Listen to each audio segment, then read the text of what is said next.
अस्सलाम वालेकुम all guys, welcome to my YouTube channel अलकदस।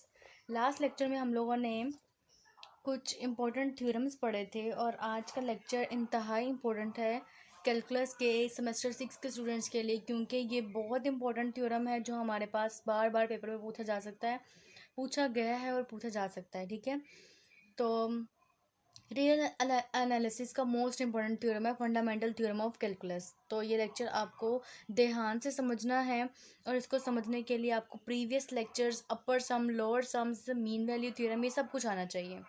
तो आज के लेक्चर स्टार्ट करते हैं। इसमें सबसे पहले आपको स्टेटमेंट पता होने चाहिए। वो सिर्फ आपसे ये भी पूछ सकता है कि फंडामेंटल थ्योरम को स्टेट एंड प्रूव। ठीक है, state and prove fundamental theorem of calculus. इसको first fundamental theorem of calculus भी कहा जाता है। अगर वो ऐसे पूछें तो हमें स्टेटमेंट भी याद करनी पड़ेगी और उसका प्रूफ भी देना पड़ेगा। लेकिन अगर वो स्टेटमेंट है तो सिर्फ प्रूफ लिखना है। इससे बेहतर यही है कि आप इसकी स्टेटमेंट को याद कर लें, इतनी मुश्किल नहीं है। If F is Riemann integrable on interval A B and F dash of x is equal to F of x, मतलब अगर हम लोग किसी एलिमेंट की डेरिवेशन करें तो वो हमारे पास हमारा फंक्शन आना चाहिए F of X for all axis belongs to A B. कोई भी इंटरवल अगर एक्स जो है वो हमारे पास किसी इंटरवल ए बी से बिलोंग कर रहा है। ठीक है, तो हम लोगों ने प्रूव क्या करना है, A B interval F of X D X is equal to capital F of B minus capital F of A. अब ये चीज़ आपने ध्यान रखनी है, एफ ऑफ एक्स है, स्मॉल एफ ऑफ एक्स है और ये कैपिटल एफ डैश एक्स है, और यहाँ पे हमारे पास स्मॉल एफ एक्स है और यहाँ पे capital F of B minus capital F of A है। अब हमें दिया क्या हुआ है, F dash of x is equal to F of X, और एफ जो है वो रीमान इंटीग्रेबल है। ये दोनों चीज़ हमें दी हुई है, ये चीज़ हम लोगों ने प्रूव करनी है। हमारे पास मीन वैल्यू थ्योरम क्या कहता है, हम लोग थोड़ा सा रिकॉल कर लेते हैं। हम लोगों ने मीन वैल्यू थ्योरम समझा होगा कि अगर एफ जो है वो डिफरेंशिएबल हो on open interval A B के ऊपर, ये हमारे पास रिस्ट्रिक्टेड कंडीशन है, मतलब ये हमारे पास होनी ही चाहिए। तो फिर चाहे यहाँ पे हम लोग क्लोज इंटरवल ले लो, उससे फ़र्क नहीं पड़ता, लेकिन अंदर के दरमियान के तमाम एलिमेंट पे वो डिफरेंशिएबल होना चाहिए, चाहे ए बी पे हो या ना हो। ये हमारे पास मीन वैल्यू थ्योरम कहते हैं। ए बी पे भी हो जाए तो कोई मसला नहीं है, और एफ जो है वो कंटिन्यूस होना चाहिए ए बी के ऊपर। ठीक है, for any C is belongs to A B, अगर कोई भी सी हमारे पास ए बी से बिलोंग करता है तो हमारे पास मीन वैल्यू थ्योरम क्या होता है, एफ डैश ऑफ सी, इसकी derivation is equal to F of B minus F of A over B minus A. ठीक है, ये हमारे पास हमारा मीन वैल्यू थ्योरम है। अब यहाँ पर हम लोग स्टार्ट करते हैं अपना थ्योरम। तो हमें गिवन क्या दिया हुआ है, F dash of x is equal to small F of x, ये हमें गिवन दिया हुआ है किसके लिए, for all axis belongs to A B interval. अब हमें ये भी गिवन था कि एफ जो है वो रीमान इंटीग्रेबल होता है ए बी के ऊपर, और जब भी हम लोग एफ के रीमान इंटीग्रेबल की बात करते हैं तो हम लोगों ने लाजमी ये बात करनी होती है कि एफ जो है वो बाउंडेड है ए बी पे। ठीक है, अब यहाँ पे हमारे पास है F dash of x is equal to small F of x, मतलब ये चीज़ है। इसका मतलब ये है कि इसका F dash of x exist करता है, मतलब एफ ऑफ एक्स हमारे पास क्या है, डिफरेंशिएबल है, और कौन सा, capital F of x. Capital F of x जो है वो डिफरेंशिएबल है ए बी इंटरवल के ऊपर, so it is differentiable on every sub interval of a B. अगर ये ए बी के ऊपर डिफरेंशिएबल है तो उसके सारे सब इंटरवल्स के ऊपर भी क्या होगा, डिफरेंशिएबल होगा। अब हमारे पास कंडीशन आ गई है कि एफ जो है वो ए बी इंटरवल के ऊपर डिफरेंशिएबल है, और कोई भी एलिमेंट अगर हम लोग एक्स सी आई ले रहे हैं किसी भी सब इंटरवल से, अगर हम लोग इसके सब इंटरवल्स बना रहे हैं और जनरलाइज करने के हमारे पास सब इंटरवल क्या है, एक्स आई माइनस वन से एक्स आई। ठीक है, ये हमारे पास क्या है, सब इंटरवल। अगर हम लोग कोई सी एलिमेंट ले रहे हैं जो कि, अगर हम लोग कोई सी एलिमेंट ले रहे हैं जो ए बी से बिलोंग कर रहा है, अगर हम लोग कोई सी ले रहे हैं जो कि ए बी से बिलोंग कर रहा है, तो हम लोग क्या कह सकते हैं, अगर इसका कोई सब इंटरवल ले लिया हम लोगों ने एक्स आई माइनस वन से एक्स आई, तो इससे क्या होगा कि हमारे पास जो सब इंटरवल जो सी होगा वो हमारे पास सी आई में कन्वर्ट हो जाएगा, मतलब हम लोगों ने सिर्फ उसको रिप्रेजेंट किया है इस तरह से। तो जब भी हमारे पास इस तरह हो तो मीन वैल्यू थ्योरम हमें क्या कहता है, F dash of C I is equal to F of x I minus F of x I minus one over x I minus x I minus one. ठीक है, ये हमारे पास है मीन वैल्यू थ्योरम, एमबीटी भी बोलते हैं इसे, मीन वैल्यू थ्योरम है ये। ठीक है, अब किया क्या हम लोगों ने, सिर्फ यहाँ पर मीन वैल्यू थ्योरम लगाया है जैसे मैंने बताया, लेकिन स्मॉल एफ ऑफ एक्स पे नहीं, कैपिटल एफ ऑफ एक्स पे। कैपिटल एफ ऑफ एक्स पे लगाने का मकसद क्या है, क्योंकि यहाँ पर कैपिटल एफ ऑफ एक्स जो है वो हमारे पास डिफरेंशिएबल है।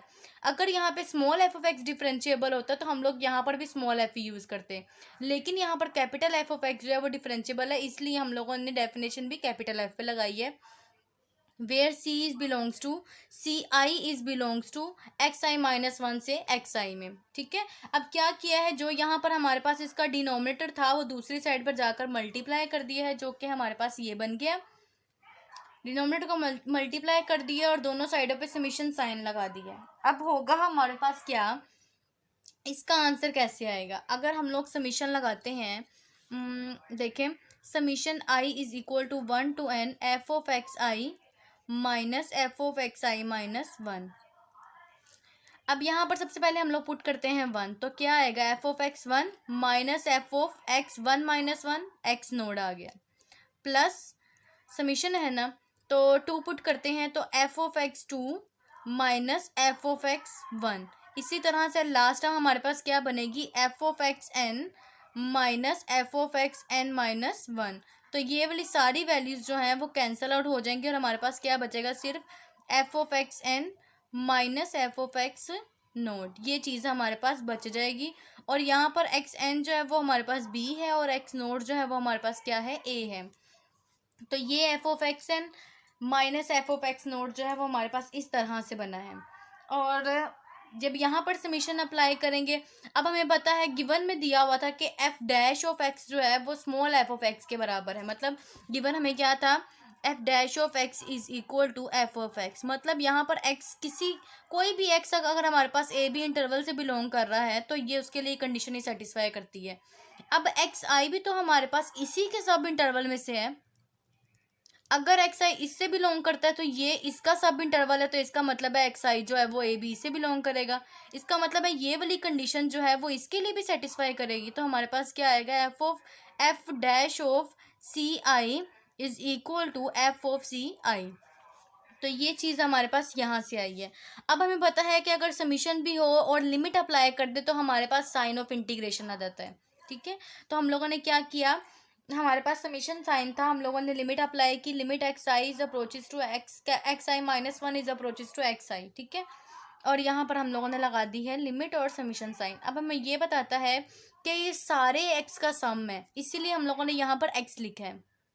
एक बात को समझ लें कि यहाँ पर अगर हम लोग समीशन इसके ऊपर लगाते हैं तो हमारे पास क्या आएगा, बी माइनस ए, और अगर इसके ऊपर हम लोग सी आई को देखते हैं तो ये कोई भी हमारे पास एक्स है जो पूरे इंटरवल के, मतलब फॉर ऑल के लिए हम लोगों ने ये यूज़ किया है। और यहाँ पर एक्स एन को हम लोगों ने बी कह दिया और एक्स नोड को हम लोगों ने ए कह दिया, तो सारी चीज़ें वैसे की वैसी आ गई हैं। तो सिर्फ इतना सा प्रूफ था, बहुत इजी थ्योरम है, बहुत आसान इसका प्रूफ है, ईच एंड एवरी स्टेप आपको क्लियरली मैंने समझाया है। तो होप सो कि आपको समझ में आ गई होगी। एक रिमार्क है इसी फंडामेंटल थ्योरम के रिलेटेड, वो क्या है, the first fundamental theorem of calculus shows that अगर एफ हमारे पास रीमान इंटीग्रेबल है and F dash of x is equal to F of X on A B, then A to B F of X D X is equal to capital F of B minus capital F of A. मतलब हम लोगों को ये वाला जो remark है next theorems में भी हम लोगों को ये यूज़ करेंगे। लेकिन अगर अगर ऐसा है, अगर एफ ऑफ एक्स है हमारे पास, इसका जो कन्वर्स है वो हमारे पास मे बी नॉट ट्रू ना हो, ठीक है। इसके लिए एग्जांपल देखते हैं कि अगर हमारे पास कंसीडर कर रहे हैं कोई भी फंक्शन एफ है, कैपिटल एफ है, और एफ जो है वो इस तरह से डिफाइन किया है -1 से 1 इंटरवल पे, और क्या है, कैपिटल एफ ऑफ एक्स जो है वो फंक्शन ये लिया हुआ x square sine 1/x square where x is not equal to 0 and 0 if x is equal to 0। तो हम लोग ले लेते हैं एफ डैश ऑफ एक्स, ठीक है, bye fundamental first theorem of calculus. F dash लिया तो हमें पता है कि एफ डैश ऑफ एक्स जो है वो एफ ऑफ एक्स के बराबर होता है, ठीक है।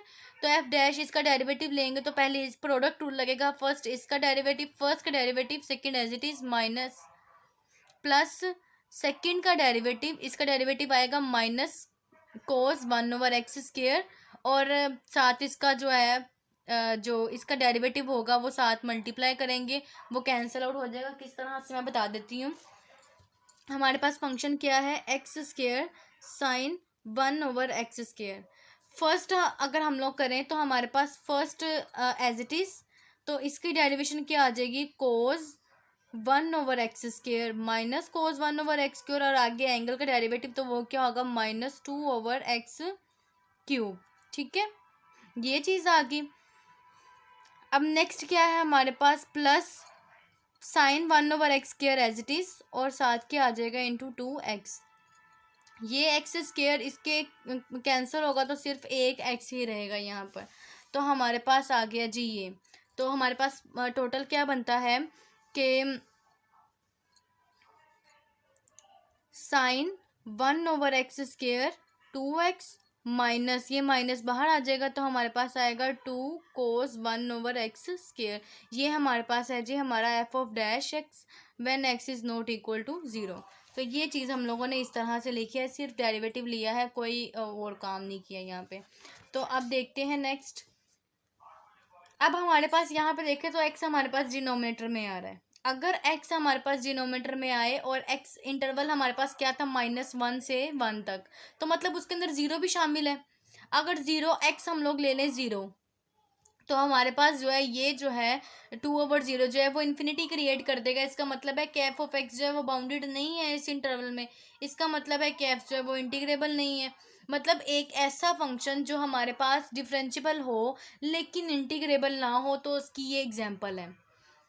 एक ऐसा फंक्शन जो हमारे पास डिफरेंशिएबल तो है लेकिन इंटीग्रेबल नहीं है। क्यों नहीं है, जब हम लोग x को 0 के इक्वल पुट करेंगे, जब बेसिकली हमारे पास लिमिट ही होती है ना, x को 0 रखेंगे तो हमारे पास तो इन्फिनिटी क्रिएट कर देगा।